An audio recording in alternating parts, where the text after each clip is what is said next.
Friends, അപ്പോൾ എല്ലാവർക്കും ഒരു പുതിയൊരു വീക്ക്ലി അനാലിസിലേക്ക് സ്വാഗതം. അപ്പോൾ നമുക്ക് ഈ മാസം ജസ്റ്റ് സ്റ്റാർട്ട് ചെയ്ത സമയത്തൊന്നും ബിയറിഷിലേക്ക് പോയെങ്കിലും പ്രൈസ് അതിശക്തമായിട്ട് ബുള്ളിഷിലേക്ക് വന്നിരിക്കുകയാണ്. ഞാൻ എപ്പോഴും പറയാറുണ്ട് പ്രൈസ് ബുള്ളിഷാണെന്ന്. അപ്പോൾ പല ആളുകളും ചോദിക്കാറുണ്ട്, എൻ്റെ കോഴ്സ് എടുത്ത ആളുകളല്ല, കോഴ്സ് എടുത്ത സ്റ്റുഡൻസ് അല്ല, പുറത്തുനിന്നുള്ള പോലെ സാറേ പ്രൈസ് ഇപ്പോൾ ബിയറിഷിലേക്കാണല്ലോ മൂവ് ചെയ്യുന്നത്. ശരിയാണ്, പ്രൈസ് ബുള്ളിഷിലേക്കാണെന്നുണ്ടെങ്കിലും ഒരു ഹയർ ലോ ഈ രീതിയിലല്ലേ പ്രൈസ് പോകുകയുള്ളൂ. അപ്പോൾ നമുക്ക് നല്ലൊരു ഇവിടെ നോക്കിയാൽ ഈ മാസം മുതൽ പ്രൈസ് നല്ലൊരു ബുള്ളിഷ് ക്യാൻഡിൽ തന്നെയാണ് ഇങ്ങനെ പോയിക്കൊണ്ടിരിക്കുന്നത്. അപ്പോൾ പ്രൈസ് ഒരു പുൾ ബാക്ക് എടുക്കും, വളരെ ചെറുതായിട്ടുള്ളൊരു പുൾ ബാക്ക്. ഞാൻ പറഞ്ഞ പ്രൈസ് നിൽക്കുന്നത് എക്സ്ട്രാ പ്രീമിയത്തിലാണ് നിൽക്കുന്നത്. അപ്പോൾ അത്രയും നല്ലൊരു പ്രീമിയത്തിൽ നിന്ന് പ്രൈസ് ഒരു ചെറിയൊരു പുൾ ബാക്ക് മാത്രമേ എടുത്തുള്ളൂ. അപ്പോൾ നമുക്ക് വീക്കിലേക്ക് നോക്കാം. അതിലേക്ക് നോക്കുമ്പോൾ പ്രൈസ് സ്ട്രോങ് ആയി. കഴിഞ്ഞ ആഴ്ച നല്ല സ്ട്രോങ് ആയിട്ടുള്ള ഒരു ബുള്ളിഷ് ക്യാൻഡിൽ അല്ല, അതിൻ്റെ മുമ്പത്തെ രണ്ടാഴ്ച നല്ലൊരു ബിയറിഷ് ക്യാൻഡിലായിരുന്നു. എന്നാൽ അതിനേക്കാളൊക്കെ നല്ല സ്ട്രോങ് ആയിട്ടുള്ളൊരു ബുള്ളിഷ് ക്യാൻഡിലാണ് വന്നത്. പ്രൈസ് എങ്ങനെയാണോ താഴേക്ക് പോകുന്നത് അതേപോലെ നമുക്ക് ഫണ്ടമെൻ്റൽ പരമായിട്ടാണെന്നൊന്നും പറയാൻ പറ്റില്ല. ജസ്റ്റ് ഇവിടെ സ്റ്റാർട്ടിങ് തുടങ്ങിയത് US എലക്ഷൻ ആണെന്നുണ്ടെങ്കിൽ അതിനുശേഷം പ്രൈസ് വളരെ ഫാസ്റ്റായിട്ട് വീണത് അതൊന്നും അല്ല റീസൺ. പക്ഷേ അതേപോലെ തന്നെ എങ്ങനെയാണോ പ്രൈസ് താഴേക്ക് വീഴുന്നത് അതേപോലെ തന്നെ പ്രൈസ് തിരിച്ചു കയറാനുള്ള സാധ്യതയും കൂടുതലാണ്.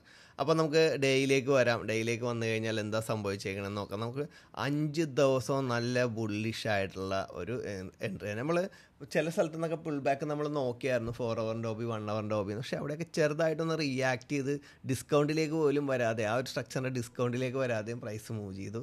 നല്ല നല്ല എൻട്രികളായിരുന്നു ബൈയിലേക്ക് ഉണ്ടായിരുന്നത്. എന്നാൽ സെല്ലിലേക്കും ചെറിയ എൻട്രികൾ ഉണ്ടായിരുന്നു.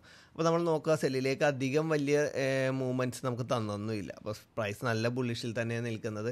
ഇനിയും പ്രൈസ് ഒരു പുൾ ബാക്ക് എടുക്കാൻ സാധ്യതയില്ലേ എന്ന് ചോദിച്ചു കഴിഞ്ഞാൽ പ്രൈസ് ഏകദേശം ഇവിടെ നിന്ന് ഈ താഴേക്ക് പോകുന്നതിൻ്റെ ആ മൂവ്മെൻറ്റ് കംപ്ലീറ്റ് എടുത്തു. ഇനിയിപ്പോൾ ഇവിടെയൊക്കെ ശരിക്കും പറഞ്ഞു കഴിഞ്ഞാൽ നല്ല രീതിയിൽ പ്രീമിയം ഡിസ്കൗണ്ടിൽ മൂവ് ചെയ്തതിന് ശേഷം വന്നിരിക്കുന്ന മൂവ്മെൻറ്റ്സാണ്. അപ്പോൾ ശരിക്കും പറഞ്ഞാൽ ഈ ഒരു ഹൈ എടുത്തിട്ട് പ്രൈസ് ഒന്ന് റിയാക്ട് ചെയ്യുക, ഹൈ എടുത്തിട്ട് ചിലപ്പോൾ ഈ ക്യാൻഡിൽ മിറ്റിഗേറ്റ് ചെയ്തതിന് ശേഷം റിയാക്ട് ചെയ്തിട്ട് ഈ ഒരു ഹൈ ബ്രേക്ക് ചെയ്യുള്ളൂ, അല്ലാതെ ബ്രേക്ക് ചെയ്യില്ല. അപ്പോൾ നിങ്ങൾക്ക് എന്തായാലും ഈ ഹൈ എടുക്കുമ്പോഴത്തേക്കും ഇവിടെ നിന്ന് നിങ്ങൾക്കൊരു റിയാക്ഷൻ എന്തായാലും കിട്ടും. ഈ ഹൈ എടുത്തിട്ട് റിയാക്ട് ചെയ്ത് വീണ്ടും ഹൈ എടുത്തിട്ട് റിയാക്ട് ചെയ്യുമ്പോൾ ഇപ്പോൾ ശരിക്കും പറഞ്ഞു കഴിഞ്ഞാൽ ഈ ഒരു ഹൈ എടുക്കണ സമയത്ത് ഇങ്ങനെ വന്നൊന്ന് ജസ്റ്റ് ചെറിയൊരു റിയാക്ഷൻ ആണെന്നുണ്ടെങ്കിൽ നമ്മുടെ ഈ ക്യാൻഡിൽ, അതായത് ഈ ഒരു ക്യാൻഡിൽ മിറ്റിഗേഷൻ നടന്നതിന് ശേഷം പ്രൈസ് വീണ്ടും നല്ലൊരു റിയാക്ഷൻ തരാം. ചിലപ്പോൾ വളരെ മൈന്യൂട്ടായിട്ടുള്ള റിയാക്ഷൻ ആണെന്നുണ്ടെങ്കിൽ എന്നിട്ടായിരിക്കും പ്രൈസ് ബ്രേക്ക് ചെയ്യണമെങ്കിൽ ബ്രേക്ക് ചെയ്യാനുള്ള സാധ്യത. അപ്പോൾ ഇവിടെ നമുക്കൊരു റിയാക്ഷൻ പ്രതീക്ഷിക്കാമോ എന്ന് ചോദിച്ചു കഴിഞ്ഞാൽ റിയാക്ഷൻ പ്രതീക്ഷിക്കാം. പക്ഷേ അതും പറഞ്ഞ് നിങ്ങൾ സെല്ലിലേക്ക് നോക്കരുത്. ഇപ്പോൾ എനിക്ക് ബിഗിനേഴ്സായിട്ടുള്ള സ്റ്റുഡൻസിനോട് പറയാനുള്ളതെന്ന് വെച്ച് കഴിഞ്ഞാൽ എക്സ്പീരിയൻസ് ഉള്ളവർക്ക് അറിയാം. നമ്മളിപ്പോൾ പറയുമ്പോഴത്തേക്ക് ഇന്ന സ്ഥലത്തുനിന്ന് നമ്മൾ സെല്ലെന്ന് പറയുമ്പോൾ അത് അവിടെ നിന്ന് റിയാക്ട് ചെയ്യാനുള്ള സാധ്യതയുണ്ട്. പക്ഷേ നിങ്ങൾ ബൈ സൈഡ് വിടരുതെന്ന് ഞാൻ വോയിസിൽ മെൻറ്റർഷിപ്പ് ഗ്രൂപ്പിൽ ഇടുന്നത് പ്രത്യേകം പറഞ്ഞു. ബൈ സൈഡാണ് നമ്മുടെ മെയിൻ എൻട്രീസ്. സെൽ സൈഡ് എടുക്കുമ്പോൾ ഇപ്പോൾ ബൈ എടുത്തിട്ടുണ്ടെങ്കിൽ നിങ്ങൾക്ക് അവിടെ ആ ഒരു റിയാക്ഷനിൽ നിങ്ങൾക്ക് പ്രോഫിറ്റ് ബുക്ക് ചെയ്യാം. ആ റിയാക്ഷൻ എത്തുമ്പോഴേക്കും പ്രോഫിറ്റ് ബുക്ക് ചെയ്യാം. നിങ്ങൾക്ക് എഗെയിൻ വീണ്ടും ആ റിയാക്ഷനിൽ നിന്ന് നിങ്ങൾക്ക് ബൈ സൈഡിലേക്ക് കയറാം. ഇങ്ങനെയുള്ള കാര്യങ്ങളൊക്കെ നമുക്ക് അവിടേക്ക് ചെയ്യാവുന്നതാണ്. നമുക്കിനി 4 hourലേക്ക് വരാം. 4 hourലേക്ക് വന്നു കഴിഞ്ഞാൽ എന്താണ്, 4 hourലേക്ക് OB ജസ്റ്റ് ഒന്ന് റിയാക്ട് ചെയ്തു, അവിടെ ബ്രേക്ക് ചെയ്ത് ഫെയിലായിപ്പോയി അല്ലേ. അത് ബോഡി ബ്രേക്ക് ചെയ്തു. ഇനിയിപ്പോൾ നമുക്ക് എക്സ്ട്രീമാണ്. ഇപ്പോൾ ഞാൻ പറഞ്ഞതുപോലെ തന്നെ എക്സ്ട്രീമിൽ നമ്മുടെ ഈ ഒരു ഓർഡർ ബ്ലോക്ക് ഉണ്ട്. ഇപ്പോൾ ഞാൻ പറഞ്ഞില്ലേ, ഈ ഹൈ എന്ന് 4 ഡേയുടെ ഹൈ എന്ന് പറയുമ്പോൾ ഈ ഹൈ ഒക്കെ ഇരിക്കും. ഈ ഹൈ എടുത്തിട്ട് പ്രൈസ് ഒന്ന് റിയാക്ട് ചെയ്യുമ്പോൾ ചിലപ്പോൾ ആ ഡേയുടെ ക്യാൻഡിൽ എന്ന് പറയുമ്പോൾ കറക്റ്റായിട്ട് ഈ 4 hour OB വരും. ഇവിടെ നിന്ന് റിയാക്ഷൻ ഉണ്ടാകും. പ്രീവിയസ് ലോ വരെയൊക്കെ ചിലപ്പോൾ റിയാക്ട് ചെയ്യാം. ആ സമയത്ത് റിയാക്ഷൻ ഉണ്ടാകും എന്ന് പറയുമ്പോൾ നിങ്ങൾ പ്രത്യേകം ശ്രദ്ധിക്കണം. വേറെ ഒന്നുമല്ല, നമ്മുടെ ഈ ഒരു OBയിൽ പ്രൈസ് വരുമ്പോഴത്തേക്കും നമുക്കൊരു ഹൈ ഇമ്പാക്റ്റുള്ള വളരെ പോസിറ്റീവായിട്ടുള്ള ഒരു ന്യൂസ് ഉണ്ടായ സമയത്താണെന്നുണ്ടെങ്കിൽ ചിലപ്പോൾ ഇതങ്ങോട്ട് ബ്രേക്ക് ചെയ്ത് പോവാം. ഈ ബ്രേക്ക് ചെയ്ത് പോകുമ്പോൾ അത് വിക്ക് ബ്രേക്ക് ആണ് അവിടെ നടന്ന ആ ദിവസം ക്യാൻഡിൽ ക്ലോസ് ചെയ്യുമ്പോൾ വിക്ക് റിജക്ഷൻ ആണെന്നുണ്ടെങ്കിൽ അവിടെ നിന്നായിരിക്കും നമുക്ക് പുൾ ബാക്ക് ഉണ്ടാവുന്നത്. അപ്പോൾ നമുക്ക് 1 hourലേക്ക് വരാം. 1 hourലേക്ക് വന്നു കഴിഞ്ഞാൽ പ്രൈസ് സ്റ്റിൽ നല്ല ബുള്ളിഷാണ്. 1 hourൽ നിന്നും കാര്യമായിട്ടുള്ള എൻട്രികളൊന്നും നമുക്ക് ശരിക്കും പറഞ്ഞാൽ കിട്ടിയിട്ടില്ല. പക്ഷേ നമുക്ക് എന്തെന്നാണ് 1 hourൻ്റെ ഇൻറ്റേർണൽ നോക്കിക്കഴിഞ്ഞാലും കാര്യമായിട്ട് ഇവിടെ നിന്ന് ഈ ഇൻറ്റേർണൽ നല്ലതായിരുന്നു. നെക്സ്റ്റ് ഈ ഇൻറ്റേർണൽ നല്ലതായിരുന്നു. ഇത് ലാസ്റ്റ് ഫ്രൈഡേ വന്നൊരു ഇൻറ്റേർണലാണ്. അതേപോലെ 50 മിനിറ്റൊക്കെ നോക്കിക്കഴിഞ്ഞാൽ ഒരുവിധം നല്ല എൻട്രീസുകൾ 50 മിനിറ്റിൻ്റെ നിന്നാണ്. 50 മിനിറ്റ് ഇവിടെയൊക്കെ ചോക്ക് തന്നെന്നും നമ്മൾ പറഞ്ഞില്ല, പ്രൈസ് ബുള്ളിഷ് തന്നെയാണ്. 50 മിനിറ്റിൻ്റെ നമ്മൾ അങ്ങനെയുള്ള കുറച്ച് കാര്യങ്ങളൊക്കെ ശ്രദ്ധിക്കണം. അങ്ങനെയുള്ള കുറച്ച് നല്ല നല്ല എൻട്രികൾസ് ഉണ്ടായിരുന്നു. പ്രൈസ് ഇനിയും ബുള്ളിഷ് തന്നെയാണ്. ഇപ്പോൾ 50 മിനിറ്റിൻ്റെ ക്യാൻഡിലൊക്കെ ക്ലോസ് ചെയ്തിരിക്കണം. ലാസ്റ്റ് ദിവസം ക്ലോസ് ചെയ്തപ്പോൾ നല്ല ബുള്ളിഷാണ്.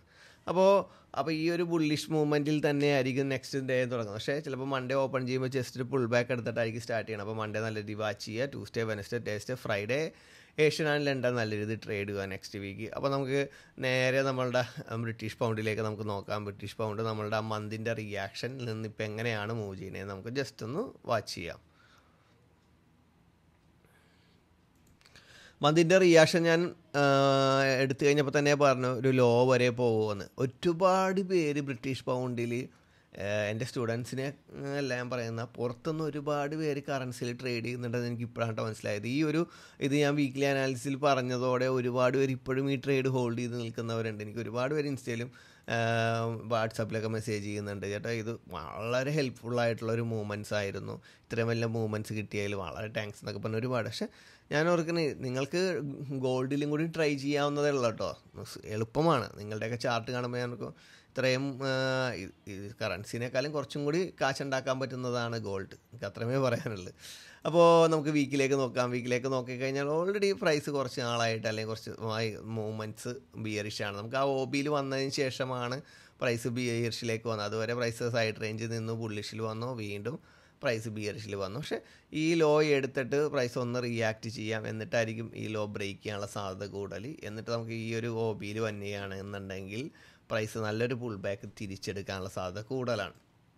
അപ്പോൾ വീക്കിൽ തന്നെയാണെങ്കിൽ കുറച്ച് വീക്കായിട്ട് പ്രൈസ് ബിയറിഷിലാണ്. ഡേയിലേക്ക് വരികയാണെന്നുണ്ടെങ്കിലും കഴിഞ്ഞ ആഴ്ച തുടങ്ങിയിട്ട് ഫസ്റ്റ് ഡേ മൺഡേയും ട്യൂസ്ഡേ ഇങ്ങനെ നിന്നു, അതിനുശേഷം പ്രൈസ് വീണ്ടും നല്ല രീതിയിൽ ബിയറിഷിലേക്ക് വന്നു അല്ലേ.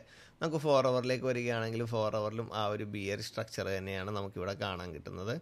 അപ്പോൾ നമുക്കിത് ഇൻസൈഡ് ക്യാൻഡിലാണ്, ഇത് ഐഡിയ എടുത്തിട്ടില്ല ഇപ്പോഴും. 4 ഹവറിൽ ഐഡിയ ഒന്നും കിട്ടിയിട്ടൊന്നുമില്ല. അപ്പോൾ ആ മൂവ്മെൻറ്റ്സ് തന്നെയാണ് 4 ഹവറിലും ബിയറിഷ് തന്നെയാണ്. അപ്പോൾ ബിയറിഷിലേക്കുള്ള സാധ്യത ആ ലോ എടുക്കുന്നത് വരെ നിങ്ങൾക്ക് ആ മന്തിൻ്റെ ലോ എടുക്കുന്നത് വരെ ബിയറിഷിലേക്കുള്ള സാധ്യതകൾ കൂടുതൽ യൂസ് ചെയ്യാവുന്നതാണ്. ഇതൊക്കെ മന്തിൻ്റെ ഇവിടെയൊക്കെ OB ഉണ്ടായിരുന്നു, റിയാക്ട് ചെയ്തു, TP അടിക്കണതിന് ജസ്റ്റ് ഒരു 80% പ്രൈസ് മൂവ് ചെയ്താൽ തിരിച്ച് കയറി വന്നെ. അപ്പോൾ പ്രൈസ് ബൈയിലേക്കും പ്രൈസ് റിയാക്ട് ചെയ്യുന്നുണ്ട്. ഇപ്പോൾ ഈ ഒരു മൂവ്മെൻറ്റ്സ് കഴിഞ്ഞ് കഴിഞ്ഞാൽ ഇവിടെ മുതൽ നോക്കിക്കഴിഞ്ഞിട്ടുണ്ടെങ്കിൽ നമ്മുടെ ബൈയിലേക്കുള്ള ചെറിയ ചെറിയ സാധ്യതകൾ നിങ്ങൾ യൂസ് ചെയ്യും. പക്ഷേ പ്രീവിയസ് ഹൈ തന്നെ ടാർഗറ്റ് ചെയ്യണമെന്ന് മാത്രമേ ഉള്ളൂ. ഇപ്പോൾ നമ്മൾ ട്രെൻഡിന് ഓപ്പോസിറ്റായിട്ട് ട്രേഡ് ചെയ്യുമ്പോഴത്തേക്ക് നമ്മൾ ലോങ് ടൈം ഹോൾഡ് ചെയ്യുന്ന ആൾക്കാരാണ് ഏറ്റവും കൂടുതൽ സ്റ്റോപ്പ് ലോസും ബ്രേക്ക് ചെയ്യാൻ അടിക്കുന്നത്. അപ്പോൾ നിങ്ങൾ ഷോർട്ട് ടൈം നിങ്ങൾ ചെയ്യുക. നിങ്ങൾ ട്രെൻഡിന് അനുസരിച്ചാണ് ട്രേഡ് എടുക്കണമെങ്കിൽ നിങ്ങളുടെ മെയിൻ ടാർഗറ്റുകൾ നിങ്ങൾക്ക് ടാർഗറ്റ് ചെയ്യാവുന്നത്. പക്ഷേ ട്രെൻഡിന് ഓപ്പോസിറ്റ് ആയിട്ടാണ് നിങ്ങൾ ട്രേഡ് എടുക്കണമെന്നുണ്ടെന്നുണ്ടെങ്കിൽ നിങ്ങൾ എന്ത് ചെയ്യണം, പ്രീവിയസ് ഹൈയോ പ്രീവിയസ് ലോ തന്നെ ടാർഗറ്റ് ചെയ്യുന്നതാണ് ഏറ്റവും ബെറ്റർ. ബിയർ ട്രെൻഡ് തന്നെയാണ്. ഇപ്പോൾ ഈ ഒരു റേഞ്ച് ഇവിടെയും കാണുന്നുണ്ട് ഉണ്ടോ വീണ്ടും. അപ്പോൾ വീണ് ഇങ്ങനെയാണ് പോകുന്നത്. അപ്പോൾ ഇവിടെയൊക്കെ ചെറിയ ഹൈ, ഇവിടെ 50 മിനിറ്റിലൊരു ഹൈ പോലും ഇല്ല ബൈയിലേക്ക് നോക്കിക്കഴിഞ്ഞാൽ. അപ്പോൾ അങ്ങനെയുള്ള ടാർഗറ്റുകളൊക്കെ നിങ്ങൾ എടുക്കുന്നത് ബെറ്റർ ആയിരിക്കും. ഇപ്പോൾ 50 മിനിറ്റിലൊക്കെ ഒരു തിരിച്ചൊരു ബുള്ളിഷ് ചേഞ്ച് ഓഫ് കാരക്ടർ കിട്ടണമെങ്കിൽ ബൈയിലേക്കൊക്കെ ഇച്ചിരി കൂടി സാധ്യതകൾ അവിടെ തുറന്ന് കിട്ടും. അപ്പോൾ സെല്ലാണ് മെയിനായിട്ട് നോക്കേണ്ടത്. ബൈയിലൊരു 30% മാത്രം നോക്കുന്നതാണ് ബെറ്റർ. നമുക്ക് ഓസ്ട്രേലിയൻ ഡോളറിലേക്ക് വരാം. ഓസ്ട്രേലിയൻ ഡോളറിലേക്ക് വന്നു കഴിഞ്ഞാൽ ഓസ്ട്രേലിയൻ ഡോളറും കറൻസികളൊക്കെ എല്ലാം ഏകദേശം ഈ ഒരു മൂവ്മെൻറ്റ്സ് തന്നെയാണ് അല്ലേ. നമുക്ക് മന്ത് ഓൾറെഡി ബിയറിഷാണ്, ഞാൻ പറഞ്ഞില്ല. കറൻസി എല്ലാം അതേ ഒരു പാറ്റേൺ തന്നെയാണ് നോക്കുന്നത്. ഇപ്പോൾ ഈ വീക്ക് ഇതൊരു ജസ്റ്റ് ബുള്ളിഷ്, മറ്റേ ബ്രിട്ടീഷ് പൗണ്ടിനെ സംബന്ധിച്ച് നോക്കുമ്പോൾ ഇതൊന്ന് ജസ്റ്റ് ഒരു ബുള്ളിഷിലേക്ക് വന്നിട്ടുണ്ട്. അതിന് വ്യക്തമായിട്ടുള്ള റീസൺ നമ്മളിവിടെ പറഞ്ഞിട്ടുണ്ട്. ഈ ഒരു വീക്കിലേക്ക് വന്നു കഴിഞ്ഞാൽ പ്രൈസ് ഒന്ന് റിയാക്ട് ചെയ്യും. ഫസ്റ്റ് നല്ല റിയാക്ഷൻ തന്നു, സെക്കൻഡ് റിയാക്ട് ഇത് പെട്ടെന്ന് ഈ ലോ ബ്രേക്ക് ചെയ്യാല്. ഇപ്പോൾ ബ്രിട്ടീഷ് പൗണ്ട് ഇനിയും താഴേക്ക് പോകണമെങ്കിൽ ഈ ലോ പെട്ടെന്നൊന്നും ബ്രേക്ക് ചെയ്യില്ല. പലപ്പോഴും ഇവിടെ റിയാക്ട് ചെയ്ത് ചിലപ്പോൾ ഈ റിയാക്ഷൻ ചിലപ്പോൾ പ്രൈസ് ഒന്ന് മൂവ് ചെയ്ത് ഈ ഹൈ എടുത്തിട്ടൊക്കെ വന്നിട്ട് ചിലപ്പോൾ ബ്രേക്ക് ചെയ്യാൻ സാധ്യതയുള്ളൂ. ഒരു ലിക്വിഡിറ്റിയും കൂടി വേണ്ടി വരും ഈ ലോ ചിലപ്പോൾ ബ്രേക്ക് ചെയ്യാനുള്ള സാധ്യത. എനിക്ക് മെയിനായിട്ട് അങ്ങനെ തന്നെ തോന്നുന്നതെന്ന് വെച്ചാൽ ഇച്ചിരി പവർഫുള്ളായിട്ട് സ്ട്രോങ് ആയിട്ടുള്ളൊരു ലോയാണ്. അപ്പോൾ നിങ്ങൾക്ക് ഈ ലോയിലേക്ക് വരുമ്പോൾ പുതിയ ലോ എടുക്കും തോറും നിങ്ങൾക്ക് ബൈസ് നോക്കാനുള്ള സാധ്യത കൂടുതലാണ്. ഇവിടെ നോക്കിക്കണ്ടോ, ആ ലോ എടുക്കുമ്പോഴത്തേക്കും പ്രീവിയസ് ഹൈ വീണ്ടും അങ്ങോട്ട് വന്നു. ആ ലോ എടുക്കുമ്പോൾ പ്രീവിയസ് ഹൈ, ആ ഒരു ലോ ഇന്ന് പ്രൈസ് റിയാക്ട് ചെയ്ത് ചിലപ്പോൾ ആ ലോയിൽ ഇപ്പം നിൽക്കുന്ന പൊസിഷനിൽ നിന്ന് പ്രൈസ് റിയാക്ട് ചെയ്ത് പോകാനുള്ള സാധ്യതയും കൂടുതലാണ്. ഇപ്പോൾ നമുക്ക് 1 ഹവറിലേക്ക് വരികയാണെങ്കിൽ ഉണ്ടാവും, തിരിച്ച് നമുക്ക് 1 ഹവറിൽ ചേഞ്ച് ഓഫ് കാരക്ടർ വന്ന് 1 ഹവറിൽ ബ്രേക്ക് സ്ട്രക്ചർ വന്നു. വീണ്ടും നോക്കി ആ ലോ എടുത്തിട്ട് പ്രൈസ് റിയാക്ട് ചെയ്യുന്നത് എക്സ്ട്രീമിൽ വന്നു, 80% മൂവ് ചെയ്തു കണ്ടോ. നമ്മൾ ഇതും ടാർഗറ്റ് നോക്കുക. അപ്പോൾ ഈ ഹൈ ഒക്കെ തന്നെ ടാർഗറ്റ് ചെയ്യണമെങ്കിൽ നിങ്ങൾക്ക് നല്ല പ്രോഫിറ്റ് ഉണ്ട്. ഫസ്റ്റ് ഈ ഹൈ ടാർഗറ്റ് ചെയ്യുക, സെക്കൻഡ് ഈ ഹൈ, തേർഡിനൊരു 10% ഒക്കെ ഹോൾഡ് ചെയ്യണമെങ്കിൽ അത് ബ്രേക്ക് ചെയ്യാൻ അടിച്ചോട്ടെ. 80% പ്രോഫിറ്റ് നമ്മൾ ബുക്ക് ചെയ്തില്ലേ. നെക്സ്റ്റ് ഈ ലോ ബ്രേക്ക് ചെയ്യുമ്പോഴത്തേക്ക് ഈ ഹൈ ടാർഗറ്റ് ചെയ്യാം. അപ്പോൾ നമുക്ക് ഫ്രൈഡേ ആണ് ക്ലോസ് ചെയ്യണമെങ്കിൽ ക്ലോസ് ചെയ്ത് കളയണം, അത് തന്നെ ബെറ്റർ. മൺഡേ ഓപ്പൺ ചെയ്യുമ്പോൾ എങ്ങനെയാണെന്നും അറിയാൻ പറ്റില്ല. അപ്പോൾ ഇവിടെ ഏകദേശം ഞാനൊരു മറ്റേവിടെ പറഞ്ഞ പോലെ 30% ബൈ എന്നല്ല, 50% ബൈ തന്നെ നിങ്ങൾക്ക് നോക്കാം കുറച്ച്. അപ്പോൾ മൺഡേയും കൂടി ഓപ്പൺ ചെയ്തിട്ട് ചിലപ്പോൾ കുറച്ചും കൂടി സാധ്യത നിങ്ങൾക്ക് ബൈയിലേക്ക് തരാനുള്ള സാധ്യത ഈ ഒരു ഓസ്ട്രേലിയൻ ഡോളറിൽ കാണുന്നുണ്ട്. അത് നല്ല ഇച്ചിരി സ്ട്രോങ് ആയിട്ടുള്ളൊരു പൊസിഷനാണ്, POE ആണ്. അതുകൊണ്ടാണ് ഞാൻ പറയുന്നത്. നമുക്ക് യൂറോ USDയിലേക്ക് വന്ന് നോക്കാം. നമുക്ക് ശരിക്കും പറഞ്ഞാൽ മന്തിലേക്ക് വന്നു കഴിഞ്ഞാൽ എല്ലാം നമുക്കൊരു ബിയറിഷിലേക്ക് കാണാം. മന്തിലേക്ക് വന്നു കഴിഞ്ഞാൽ സ്ട്രോങ് ആയിട്ടുള്ളൊരു ബിയറിഷ് ക്യാൻഡില്ല. ഇതിന് വ്യക്തമായിട്ടുള്ള റീസൺ ഉണ്ട്. ഞാൻ പറഞ്ഞില്ലേ, ഇപ്പോൾ എല്ലാം ബിയറിഷ് ആണെന്നുണ്ടെങ്കിലും നമ്മൾ ബ്രിട്ടീഷ് പൗണ്ട് ബിയറിഷിൽ പോകുന്നതുണ്ട്. പക്ഷേ കഴിഞ്ഞ ആഴ്ച ഓസ്ട്രേലിയൻ ഡോളർ ബുള്ളിഷിലേക്ക് വന്നു. അവിടെ സ്ട്രോങ് ആയിട്ടുള്ളൊരു POE ഉള്ളത് കൊണ്ടാണ്. അവിടെ എന്തുകൊണ്ട് ബിയറിഷിലേക്ക് പോകുന്നില്ല? സ്ട്രോങ് ആയിട്ടുള്ളൊരു POE ഉണ്ട്. അതും പറഞ്ഞ് മറ്റേത് മൂവ് ചെയ്യണ പോലെ തന്നെ മൂവ് ചെയ്യണമെന്നില്ല. ഓൾറെഡി ഒരു ബിയറിഷ് ട്രെൻഡ് ഉണ്ട്, പക്ഷേ അവിടെ അത്രയും ബിയറിഷ് ട്രെൻഡ് ഇല്ലാത്ത സ്ട്രോങ് ആയിട്ട്. പക്ഷേ ഇവിടെ ബ്രിട്ടീഷ് പൗണ്ടിനേക്കാളും കൂടുതൽ ബിയറിഷ് ട്രെൻഡ് ഇവിടെ മൂവ് ചെയ്യുന്നത് എന്തുകൊണ്ടാണെന്ന് വെച്ച് കഴിഞ്ഞാൽ നമ്മൾ വ്യക്തമായിട്ട് ഏറ്റവും കിട്ടില്ല എൻട്രിയാണ്. ശരിക്കും പറഞ്ഞാൽ 11 മാസം കൊണ്ട് പ്രൈസ് ഒരു ലോയിൽ നിന്ന് ഒരു ഹൈയിലേക്ക് വന്ന് ഒരു എക്സ്ട്രീം POയിലേക്ക് വന്നെങ്കിൽ ആ എക്സ്ട്രീം POയിൽ നിന്നേക്ക് മേജർ ലോയിലേക്ക് വരാനായിട്ട് 2 മന്ത് എടുത്തുള്ളൂ. നമ്മൾ ആ ട്രേഡ് എടുത്തതാണ്. ഒരുപാട് പേര് ആ ട്രേഡ് ചെയ്തതാണ്, ഞാനും ചെയ്തതാണ്.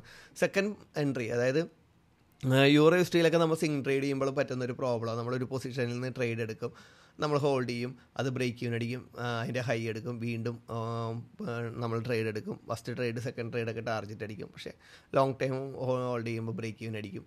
പക്ഷേ ചിലപ്പോൾ രണ്ടാമത്തെ നിന്നും മൂന്നാമത്തെ നിന്നായിരിക്കും ലോങ് ടൈം പോകുന്നത്. ഇവിടെ രണ്ടാമത്തെ നിന്നാണ് ശരിക്കും പോയത്. നമുക്കിപ്പോൾ വീക്കിലേക്ക് വന്നിട്ടുണ്ടെങ്കിൽ നല്ല ബിയറിഷ്. നമുക്ക് ഡെയിലേക്ക് വരാം. ഡെയിലേക്ക് വന്നു കഴിഞ്ഞാൽ നമുക്ക് യൂറോ USDനെ കൂടി വ്യക്തമായിട്ട് പറയാൻ പറ്റുള്ളൂ. യൂറോ USDയുടെ മെയിൻ സ്ട്രക്ചർ എന്ന് പറഞ്ഞാൽ ചേഞ്ച് ഓഫ് കാറ്റ് തന്നു, മേജർ ലോ തന്നു. ഈ ലോ എന്നാണ് ഉണ്ടാക്കിയിരിക്കുന്നത് നോക്കിയാൽ 2023 ഒക്ടോബർ 3 അല്ലേ? ഈ ഒരു OBയിലേക്ക് പ്രൈസ്, എക്സ്ട്രീം OBയിലേക്ക് ആ സ്ട്രക്ചറിൻ്റെ മേജർ ഹൈയിലേക്ക് പ്രൈസ് വന്നത് എപ്പോഴാണെന്ന് നോക്കിയേ. നമുക്ക് ഓഗസ്റ്റ് 26 അല്ലേ? ഏകദേശം ഒരു 10 മാസത്തിന് ശേഷം അല്ലെങ്കിൽ 11 മാസത്തിന് ശേഷമാണ് പ്രൈസ് ഇവിടെ എത്തുന്നത്. പക്ഷേ ഇവിടെ എത്തി ഫസ്റ്റ് നമ്മൾ ട്രേഡ് എടുത്തു, നല്ല മൂവ്മെൻറ്റ്സ് കിട്ടി അല്ലേ? ഞാൻ ലോങ് ടൈം ഇവിടം വരെ ഹോൾഡ് ചെയ്യാന്നൊക്കെ വെച്ച് അത് ബ്രേക്ക് ഈവൻ അടിച്ചു. പക്ഷേ നെക്സ്റ്റ് ഈ ഹൈ എടുത്തതിന് ശേഷം പല ആൾക്കാരും ചോദിച്ചത് ഇവിടെ, ഞാൻ പറഞ്ഞു ധൈര്യമായിട്ട് കയറിക്കോ, ഞാൻ എടുത്ത ഈ ലോ ബ്രേക്ക് ചെയ്ത് വീണ്ടും പ്രൈസ് നെക്സ്റ്റ് ലോ വരെ പോകും. നിങ്ങൾക്ക് ഈ ലോയോ അല്ലെങ്കിൽ ഇവിടെയുള്ള ഈ OBയുടെ അവിടം വരെയൊക്കെ നിങ്ങൾക്ക് നല്ല രീതിയിൽ ടാർഗറ്റ് ചെയ്യാം. പക്ഷേ ആദ്യം തന്നെ എല്ലാവർക്കും നല്ലൊരു പ്രോഫിറ്റ് കിട്ടി നമ്മൾ ഈ വെച്ചരിക്കും. പക്ഷേ അവിടെ നിന്ന് ഒരു പുൾ ബാക്ക് എടുത്തതിന് ശേഷം പ്രൈസ് പോയെന്ന് നോക്കിയാൽ ഈ ലോയിൽ നിന്ന് ഈ എൻട്രി എന്നാണ് പോയെന്നൊക്കെ സെപ്റ്റംബർ 26 ടാർഗറ്റ് അടിച്ചേക്കണം എന്താണെന്ന് നോക്കിയാൽ ഫുൾ ടാർഗറ്റ് അടിച്ചേക്കണം നോക്കണം കേട്ടോ. നവംബർ 22 ഒക്ടോബർ നവംബർ, അപ്പോൾ ഒരു 2 മാസം പിടിച്ചില്ല. 11 മാസം 10 മാസത്തിൽ കൂടുതൽ കയറിയ ഒരു മൂവ്മെൻറ്റ്സ് 2 മാസം കൊണ്ട് യൂറോ USD. അതാണ് യൂറോ USDയുടെ. അപ്പോൾ ബൈ സൈഡ് കുറേ പേര് ഹോൾഡ് ചെയ്യുന്ന ആൾക്കാരുണ്ടാവും. 750 പിപ്സ് വേറെ ലെവല്. അപ്പോൾ ഇതൊക്കെ ഇനി അടുത്ത വട്ടം വരുമ്പോഴത്തേക്ക് ഇതേപോലെ ആയിരിക്കട്ടെ നമ്മളൊരു ബൈ എടുത്ത് കഴിഞ്ഞാൽ മൂവ് ചെയ്യുന്നത്. സെല്ല് ഇച്ചിരിയും കൂടി പവർഫുൾ ആണല്ലാലും ഞാൻ പറയണതാണ്, നമ്മളിനി അടുത്ത വട്ടം ഒരു സെല്ല് എടുത്ത് കഴിഞ്ഞാൽ ഇതേപോലെ തന്നെ ആയിരിക്കും താഴേക്ക് മൂവ് ചെയ്യാൻ പോകുന്നത്. പറയാൻ പറ്റില്ല. നല്ലൊരു പൊസിഷനായിരുന്നു, എടുത്ത ആൾക്കാർക്കൊക്കെ നല്ല പ്രോഫിറ്റ് കിട്ടിയിട്ടുള്ളൊരു എൻട്രിയാണ്. നമുക്ക് 4 ഹവറിലേക്ക് വരാം. ഇപ്പോൾ പല ആൾക്കാരും പറഞ്ഞ ആ ലോ, പക്ഷേ ആ ലോ ബോഡി ബ്രേക്കാണ് ചെയ്താൽ ഇനിയിപ്പോൾ പ്രൈസ് ഒരു പുൾ ബാക്ക് ഉണ്ടാവും നമുക്ക് 4 ഹവറിൽ. അപ്പോൾ നിങ്ങൾക്ക് സെല്ലിലേക്ക് തന്നെ നോക്കുക, സെല്ലിലേക്ക് തന്നെ 70%, 30% ബൈയിലേക്ക് നോക്കിയാൽ മതി. നമുക്ക് 1 ഹവറിലേക്ക് വരികയാണെന്നുണ്ടെങ്കിലും സെല്ലിലേക്ക് കിട്ടുന്ന സാധ്യതകൾ യൂസ് ചെയ്യുക. ബൈയിലേക്ക് നിങ്ങൾ വീക്കിൻ്റെ സെറ്റപ്പിൽ നോക്കുകയാണെന്നുണ്ടെങ്കിൽ നമുക്ക് ബൈയിലേക്ക് ഇവിടെയൊന്നും ഒരു സാധ്യതയില്ല. ഈ ഒരു OB ഉണ്ട്, ഇത് നല്ലൊരു OBയാണ്. ഈ OBയിൽ നിന്ന് നമുക്കൊരു റിയാക്ഷൻ എന്തായാലും ഉണ്ടാവും കേട്ടോ. ഏത് OB ഇത് പ്രത്യേകം മാർക്ക് ചെയ്തിട്ടേക്കണം. ഇന്നൊന്നും വരാൻ സാധ്യതയില്ല. ഈ വർഷം വന്നു കഴിഞ്ഞാൽ രക്ഷപ്പെട്ട് ഇവിടെ നിന്ന് എടുക്കാം. അല്ലാന്നുണ്ടെങ്കിൽ നമുക്ക് ഈ ലിക്വിഡിറ്റി എടുത്തിട്ടുണ്ട്, ബോഡി ബ്രേക്ക് ചെയ്തേക്കണം. ഡേ ആണെങ്കിലും ബോഡി ബ്രേക്ക് ചെയ്തേക്കണം. അപ്പോൾ ഒരു പ്രൈസ് ഇനി ഈ ലോ വരെ നിങ്ങൾക്ക് എന്ത് ചെയ്യുക, സെല്ല് തന്നെ നോക്കുക. ഈ ലോയും ബോഡി ബ്രേക്ക് ആണ് ചെയ്തേക്കണമെങ്കിൽ വീണ്ടും അഗെയിൻ സെല്ല് നിങ്ങൾക്ക് ഇങ്ങോട്ട്. പക്ഷേ ഈ ലോ വിക്ക് ബ്രേക്കാണ് നടത്തിയേക്കണമെങ്കിൽ നല്ലൊരു പുൾ ബാക്ക് എടുക്കാനുള്ള സാധ്യത കൂടുതലാണ്. അപ്പോൾ നമുക്ക് 1 ഹവറിലേക്ക് നോക്കാം. 1 ഹവറിലേക്ക് നോക്കിക്കഴിഞ്ഞാൽ ഞാൻ പറഞ്ഞു ഓൾറെഡി. അപ്പോൾ ഈ രീതിയിൽ മാത്രം ട്രേഡ് എടുക്കുക, ഏറ്റവും നല്ല ബെറ്റർ ആയിരിക്കും. നല്ലൊരു കൺഫർമേഷൻ കിട്ടിയതിന് ശേഷം മാത്രം ട്രേഡ് കയറുക. ഡിസംബറിലേക്ക് വരുമ്പോഴത്തേക്ക് വോളിയം കുറവായിരിക്കും. വോളിയം കുറവെന്ന് പറഞ്ഞാൽ ഏഷ്യൻ ലണ്ടനിൽ നിന്ന് വോളിയം ഉണ്ടായാലും ന്യൂയോർക്ക് ഓപ്പൺ ചെയ്യുമ്പോൾ ആ ഒരു സമയത്തോ അല്ലെങ്കിൽ ആ ന്യൂസ് സമയത്തോ വളരെ ഫാസ്റ്റ് മൂവ്മെൻറ്റ് ഉണ്ടായിട്ട് അവിടെ നിൽക്കും, ചെറിയ ചെറിയ മൂവ്മെൻ്റ് ആയിരിക്കും. അപ്പോൾ മാർക്കറ്റിനനുസരിച്ച് നമ്മൾ എങ്ങനെയാണോ മാർക്കറ്റ് മൂവ് ചെയ്യുന്നതനുസരിച്ച് അതിനനുസരിച്ച് നല്ലോണം ബാക്ക് ടെസ്റ്റ് ചെയ്ത് ആ മൂവ്മെൻറ്റ് മനസ്സിലാക്കിയതിന് ശേഷം ആ മൂവ്മെൻറ്റിനനുസരിച്ച് മാത്രം ട്രേഡ് ചെയ്യുക. നമ്മുടെ ലോസ് നികത്താനോ നമ്മളുടെ പ്രോഫിറ്റ് കൂട്ടാനോ അല്ലെങ്കിൽ കഴിഞ്ഞ വട്ടം ഞാൻ ഇത്രയും പ്രോഫിറ്റ് എടുത്തതാ അല്ലെങ്കിൽ ഇത്രയും മൂവ്മെൻറ്റ്സ് എടുത്തതാ ഇത്രയും RR എടുത്തതാ ഇങ്ങനെ എടുക്കാൻ വേണ്ടി ട്രേഡിന് പോകരുത്. ഇന്നത്തെ മാർക്കറ്റിൻ്റെ നിലവാരം എന്തുണ്ട്, നൗ എന്ത് കിട്ടും എന്ന് മനസ്സിലാക്കണമെങ്കിൽ തൊട്ട് മുമ്പോട്ടോ അല്ലെങ്കിൽ ഇനി മാർക്കറ്റ് മൂവ് ചെയ്യുന്നത് മനസ്സിലാക്കിയിട്ട് അതിന് ശേഷം എടുക്കുക. നേരത്തുള്ളതല്ല, എക്സ്പീരിയൻസ് ആണ്, അത് യൂസ് ചെയ്യുക കേട്ടോ. അപ്പോൾ എല്ലാവർക്കും നെക്സ്റ്റ് വീക്ക് നല്ലൊരു പ്രോഫിറ്റ് ഉണ്ടാകട്ടെ എന്ന് ആശംസിച്ചുകൊണ്ട് നിർത്തുന്നു. Wish you all the best.